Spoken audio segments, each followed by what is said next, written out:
Mr. Lewis, if you look at the minutes of the Bank of America dated December 30th, 2008, it's a special meeting. Starting at the top of page 3, it reads, and I quote, "Mr. Lewis reported that management has obtained detailed oral assurances from the federal regulators with regard to their commitment and has documented those assurances with emails and detailed notes of management's conversations with the federal regulators." It goes on to say that you discussed in detail, quote, "the commitment of the federal regulators to deliver assistance in the form of capital and asset protection to the corporation." In all, the word commitment in those minutes is used at least 9 times. But just before the committee recessed for this vote, in response to my question, you said there was no agreement in December. In fact, you said that it was for lack of agreement in December that you decided to make the announcement in January, and that all 3 parties, Treasury, Federal Reserve, and Bank of America, agreed to that. How do you reconcile your testimony today with what you told the board on December 30th?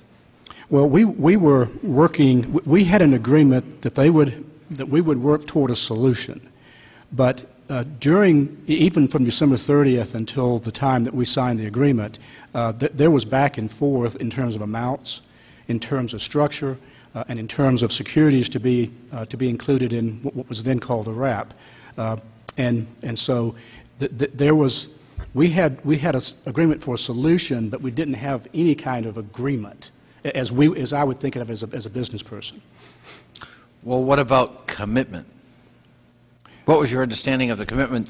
That word used 9 times in those minutes. Commitment to work toward a solution. Well, but it says that you received, as part of that commitment, detailed oral assurances from the federal regulators with regard to their commitment. Yes, sir. And you can that sounds like more than a commitment to find a solution. That sounds like it's pretty detailed, and we've already worked out the solution, and I'm verbally sharing with you at the special meeting the nature of that commitment. Right. No, it was different structures had been talked about, different amounts had been talked about, and so there was a back and forth about different types of securities, different types of ways we could go about filling the hole, but there was never a specific agreement with specific numbers and of that sort. So it took several more weeks before we could actually come to terms as to exactly what it would look like. And it's your testimony that it's that failure to come to specific agreement in December, that's the reason the announcement was put off until January.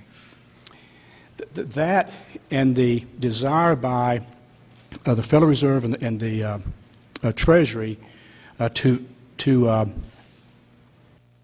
have an objective of having it all be able to be announced at one time, so that it would not spook the capital markets because they were so fragile. Final question, if I may, Mr. Chairman. Was there any intentional reason not to put the agreement in writing? No, sir, because there was not enough specifics to put into writing. But at some point there were. Yes, sir, and that was later. And that was in the first few weeks of January of the following year. But I want to be very clear, under oath, it is your testimony today. There was no intentional evasion or reason to not put the agreement in writing. Nobody had a conversation with Treasury, the Federal Reserve, or at the Bank of America. Let's not put this in writing right now. I can only speak to what was happening at the time. I mean, I don't know what was said to everybody, but the 2 things that I would continue to say is, number one, the goal was to get this done comprehensively so it was one time and would not shock the markets with something that was dangling that was needed. And then secondly, we had not come to a final conclusion and did not do so for several weeks. I yield back, and I thank my colleagues for their indulgence. Right. Thank you very much. I now yield to Mr. Jordan, gentleman from Ohio.